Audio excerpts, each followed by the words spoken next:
Today we're taking a look at the most underrated games that ever existed that still holds up massively today in 2023 and beyond. And if you haven't played them and or agree with the games listed in this video, make sure you drop a like to give some support to this channel and of course subscribe for more like this. Let's get into it. Soldiers!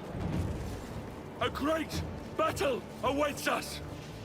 They are coming for us to take everything we have, everything we love! First of all, we have Ryse: Son of Rome, one of the best examples of a game that has been extremely overlooked when it released, and only years and years later have people realized how great this experience really is, with beautiful graphics, animations, and characters that are way ahead of its time. As always, you can thank Crytek, creators of Crysis, for all of these advancements in gaming. The game was praised for its stunning graphics and attention to detail, showcasing a true evolution in gaming instead of trend following. The level of realism and the detailed Roman setting were praised, with well choreographed combat sequences and a strong emphasis on storytelling, which was often compared to a Hollywood movie. The game setting in ancient Rome was relatively uncommon in the gaming industry at the time, and allowed players to explore a historically rich and visually captivating environment. While some criticized the storyline for being somewhat formulaic, others found it engaging, following the journey of Marius Titus as he seeks vengeance and confronts betrayal, and it even had a co-op multiplayer where players could team up and fight together in the Colosseum. Next up, we have L.A. Noire, a Rockstar game creation that has been seemingly created in a discretive fashion and released to the public without much publicity, hence why a lot of people still haven't played it or don't know of this masterpiece just yet. The thing is, L.A. Noire was abandoned by Rockstar Games very soon after its release, and it never had real support from the team. I guess they had expectations for it to be more successful, but L.A. Noire is a niche game, it's not for everyone. The game combines elements of traditional open-world action-adventure games with detective and investigative gameplay. This genre fusion was relatively uncommon at the time of its release and offered a fresh experience. It also recreated a meticulously detailed and historically accurate version of 1940s Los Angeles, and the level of detail in it, including its architecture, clothing, and vehicles, was praised for how realistic it was. Of course, the best thing about it is the facial animation technology.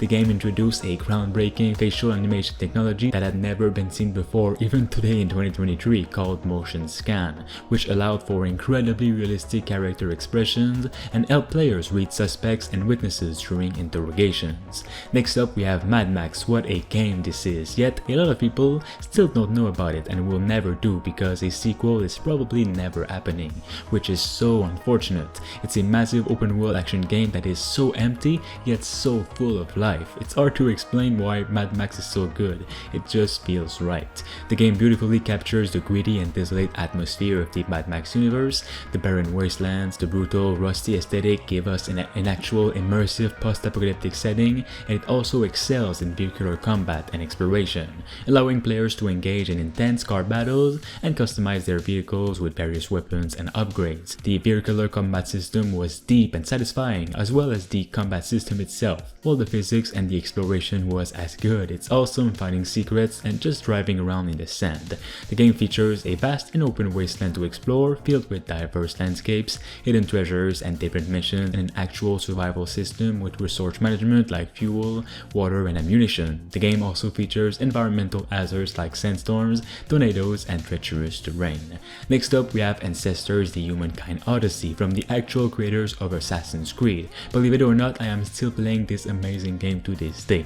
While it may be considered lacking in content or grindy by some, I can't help but feel like this game is very special and shouldn't be as hated as it is. It has that little something which makes me addicted to it. The world, the evolution, the ability to have a family and defend your territory throughout the ages. It just feels awesome to me. The game's concept is highly ambitious as it attempts to simulate human evolution over millions of years, from the early primate ancestors to Homo erectus. This unique premise offers players a chance to explore an underrepresented aspect of human history. The game is praised for its commitment to scientific accuracy and realism in depicting prehistoric life. Players in this game must learn and adapt to the challenges and behaviors of their ancestors, including survival skills, predators, and social interactions. Next up, we have Medal of Honor 2010, an actual realistic depiction of the modern war with great acting, story, and action. The game took a more realistic approach to the modern military shooter genre,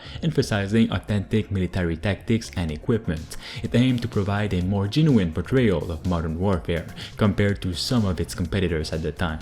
Medal of Honor also featured two distinct campaigns, one focused on Tier 1 operators, which is inspired by real-life special forces, and another on Army Rangers. This dual narrative approach allowed players to experience different aspects of modern combat. It also paid tribute to real-life soldiers and their sacrifices, aiming to create a more respectful and reverential tone towards the military personnel that it depicted. It featured realistic and well-researched locations based on the actual war in Afghanistan.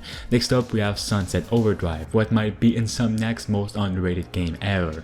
A game that has been overlooked by many due to it releasing at the worst time and during the Xbox One launch, which had the worst console launch in history. The game's vibrant and colorful art style set it apart from many other open-world action-adventure games. Its visually distinctive look was appreciated for being kind of a departure from the typical gritty and realistic aesthetics in the genre, and featured fast-paced, chaotic, and over-the-top gameplay, encouraging players to use parkour and inventive weapon combinations to defeat hordes of enemies. The game embraced humor and satire, often poking fun at video game conventions and pop culture references, and overall the open world of Sunset City was filled with secrets, collectibles, and side missions. Next up, we have Ghost Recon Future Soldier, an amazing tactical action game that is still being discovered to this day. Future Soldier maintained the series tradition of tactical gameplay, emphasizing teamwork, strategy, and planning over run-and-gun action. This approach appeals to players who prefer more methodical and realistic combat experiences. The game introduced futuristic technology and gadgets such as optimal camouflage and drones, adding depth to the tactical gameplay and allowing players to approach missions in different ways. The cooperative multiplayer mode encouraged players to collaborate and coordinate with teammates, enhancing the social and strategic aspects of the game, while it also paid immense attention to small details, from realistic weapon animations to authentic military gear and equipment, contributing to its overall immersion and authenticity. Stop!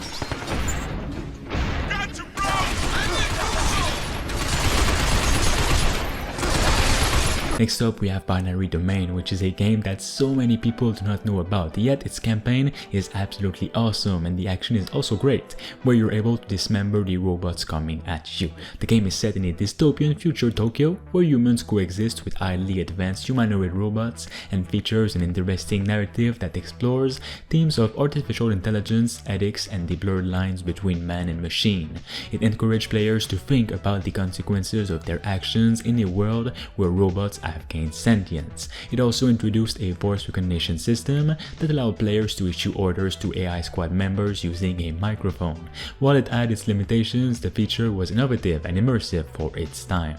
The game combines third-person shooter elements with squad-based mechanics, cover-based combat, and boss battles. Next up, we have Assassin's Creed Syndicate. How much potential Assassin's Creed used to have in my opinion, and how well its most underrated Assassin's Creed game, which is Syndicate, holds up to this day. If Ubisoft would have decided to keep on improving from there and didn't go all in with the RPG elements and suppressing the parkour system, man, I think this series could be one of the most appreciated of all time, just like it was back in the day. Now in 2023, we have got Assassin's Creed Mirage that's coming up, which has been confirmed to be going back to the franchise roots, but I'm 99% sure it won't be going back to Unity or Syndicate's roots, where Assassin's Creed was not only evolving for the better, but also creating an entirely new genre with an intuitive parkour system, fluid combat, and so much more. It just needed more time to be improved, so let's just remind ourselves of this underrated game right now. Finally, we have Sleeping Dogs, the game I just wish would have had a sequel or a remake, but it will probably never happen as its studio has been dismantled and its publisher doesn't really care. The game is set in a fictionalized version of Hong Kong, which is not a common location for open world action games, and it features a gripping narrative of an undercover cop trying to infiltrate and take down a criminal organization. The game's end-to-end combat system is so well executed and ahead of its time, it's crazy. It emphasizes fluid martial arts move and counterattacks, and overall it has a truly fluid combat that makes you feel like a badass. It actually stands out in a genre often dominated by gunplay. The game accurately portrays the sight and sounds of Hong Kong, from its bustling streets and markets to the various districts and neighborhoods. This level of realism is really respected expected in games like these, and it also had convincing performances from the cast that helped bring the characters to life. Do you guys agree with this list? Did I miss a game? Make sure you guys like the video right now and let me know in the comments what you all think. Which game is the most underrated of all time?